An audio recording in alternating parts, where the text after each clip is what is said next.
All right, welcome back to the Artist Connection podcast. This is Matt Kesar here with my very special guest, musician Dani Rey. Welcome. Hi, thank you for having me. Hi, of course. How you doing on this lovely Los Angeles morning? You doing good? I'm doing well. It's cooling down. It was too hot before. Well, I'm on the East Coast, and I've always dreamt about going out to California, and someday I'll get out there, but it's a dream. You have to. It's amazing. Is it really? It is. You know, for some of the other things you hear about the place, you hear about, I guess there's, landslides and forest fires and earthquakes and traffic, but people still keep coming and they stay. So there must be something keeping for sure. Nothing's stopping people from coming here. Not even Sandra's fault. Nothing is stopping anyone.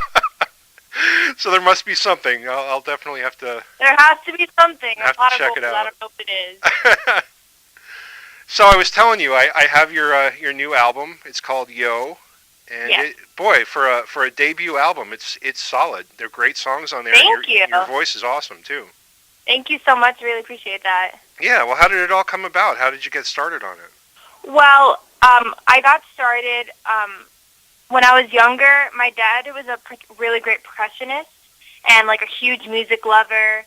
So even when I was younger, we didn't even really listen to the radio. He would just put on like all of these albums. And when I was 6, like we were in a convertible, and my dad put on Diana Ross's Blue album. Ah, nice. And from then on, I don't know if something just hit me or something connected, but from then on I wanted to be a singer, and they thought it was a Hannah Montana phase, but here we are in LA, so I'm pretty sure it's Hannah Montana phase. Well, where did you start? Where did you grow up? I grew up in Washington, D.C., but I also grew up in Miami, Florida. Oh, nice. Okay, so you're an East Coast girl to start. Oh, yeah, I'm an East Coast girl. I feel your pain when it comes to winter. Yes, I'm in Pennsylvania. For sure. I'm in Pennsylvania, and we get it. I mean, it hasn't been so bad lately. The past few winters have been, I guess, all right. But, yeah, the winters are tough. Yeah. What about the record itself? You worked with I read that you worked with a pretty cool producer there on 5 of the 7 tracks. Yeah, for 5 of the 7 tracks, I worked with he's won 5 Grammys, Divine Evans. Oh, nice. And he's worked with J-Lo, Justin Timberlake, Rihanna. So imagine me walking in there. It was crazy to see all of the CDs up. And but he's an amazing person. He really pushed me to do my best on this album, and my team and we just sat and we discovered my sound, and I'm really proud of this album. Well, yeah, it sounds really good, and I like that you made a video for the title track as well. It's yeah. Really good. Yeah, nice. Thank you. So there's a couple songs on here that I wanted to talk to you about too, because it's interesting that, I mean, you're 16 years old, is that right? Yes, I'm 16. I'm turning 17 in December, though. Oh, cool. That blows me away. Like I was telling you before, that the fact that you knew you wanted to be a musician and you took all these extra steps in your personal life to make this dream a reality by this age is really, it blows me away. I don't know why I feel so old, so that's why I'm pushing so hard. Yeah, well, you're certainly accomplishing a lot, and I also like how you completed high school early, and you're doing college stuff now, too, on top of having this amazing record and all that. So where do you find the time to do all that? Well, basically, I really love what I'm doing, so it is work, but in my mind, I love it so much that if it means, coming home late and then having to do homework, I'd rather do that than just sit around and not accomplish what I want to do. Right. But I get my free time sometimes, but it's really all worth it in the end. Well, one of the songs you have hit home for me. I have a 16-year-old daughter, so...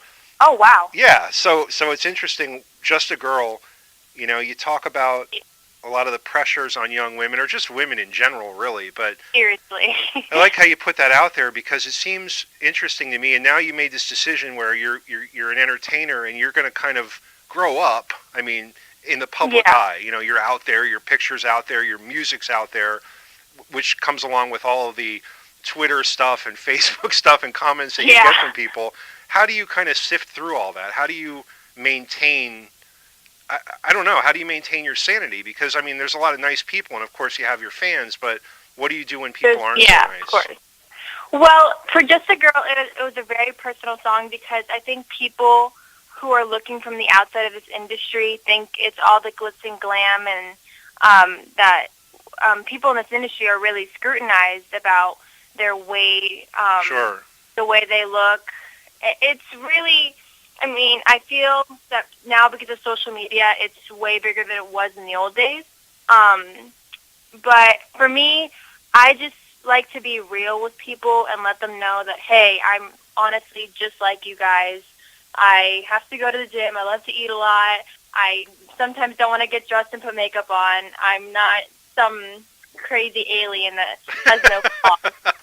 So basically, Just a Girl was letting people know I'm just a girl, and I'm not going to be perfect all the time. So I handle it by just being okay with myself, and I think that's the best thing you can do in this industry is being okay with yourself. You have to be. It's a weird business because guys, for the most part, right? Guys get away with a lot. I mean, you guys wake up and you just get out of bed. Yeah, that's like, it's so. I have my brother, and I'm like, you're so annoying right now. I have to wake up an hour earlier to get ready. Yeah, and guys don't ever fully appreciate that. I know when time is tight and I want to get out of the house and it's taken extra long for the ladies to get ready. It's just always like, come on, So yeah, we never understand. Never. I never understand it, but I guess that's what we have to live with. It really is. Yeah. Another cool one is Glow in the Dark, the one that the final track on the record. Yeah, that's one of actually my favorite off the album. Is it really? I bet. Yeah. I love it. I really like the groove of it. Yeah, it's cool. So what do you do? How do you write your songs? Do you work with a team of people, or do you come up with the idea itself and the lyrics, and does someone else have the music, or how does that process work for you? So basically, we brought in Dana Cooper, and she's an amazing songwriter. And I know that some artists have the songs already written for them, but I really made sure that whatever I was telling her, my ideas really related to me, so that when I'm singing the songs, I've actually been through that experience, and I'm not talking about stuff that I've ever been through. Right. So all of these songs are things about that I've been through and that I really wanted to connect to. I didn't want to sing about stuff that I've never really been through. Well, that's good. Well, that shows, and it does make it real. I mean, sometimes when people are just singing a song that they had nothing to do with, I mean, it's okay. People, I mean, I think Frank Sinatra used to do that. I mean, there's a lot of people that do that, but when someone's invested in the experiences themselves, to me, it comes through. For sure, you can really tell, especially through their performances. Oh yeah. Well, let's talk about that. Do you take the show on the road? Do you perform out as well, or are you just focused on the recording aspect right now? Well, right now, since we just finished the album and releasing everything, I'm actually we're planning a few promo tours, and I love performing and connecting with the audience. I love meeting everyone there, and as crazy as it sounds, I'm actually gonna go back into the studio soon. Oh, nice! That doesn't sound crazy at all. That's cool. Always creating, yeah. Yeah, yeah. But we have some promo tours on the way. I'm going to New York next week for some interviews and meetings. Yeah. So that's fun. That's exciting. Yeah. It's the East Coast for a while. Cool. Just before the snow. Maybe you'll get out of here in time. Oh, yeah, I'm getting out. Oh, yeah. You're not going to stick around. You won't see me there in January. What are you listening to today? Do you have any artists of today that you like, that you buy their stuff or go to see? Well, I love Drake. I love Pitbull. I love Justin Bieber. And then, of course, J-Lo. And then, like an old school person, Celia Cruz. And then, so out of my genre, but I literally listen to him almost every day, Andrea Bocelli. Oh, nice. I listen to him all the time, so That's when I'm cool. driving and people expect like a 16-year-old to drive up, it's literally like, it's crazy. It's opera. Really funny. Yeah, it's so funny. People look at me like, I was not expecting that.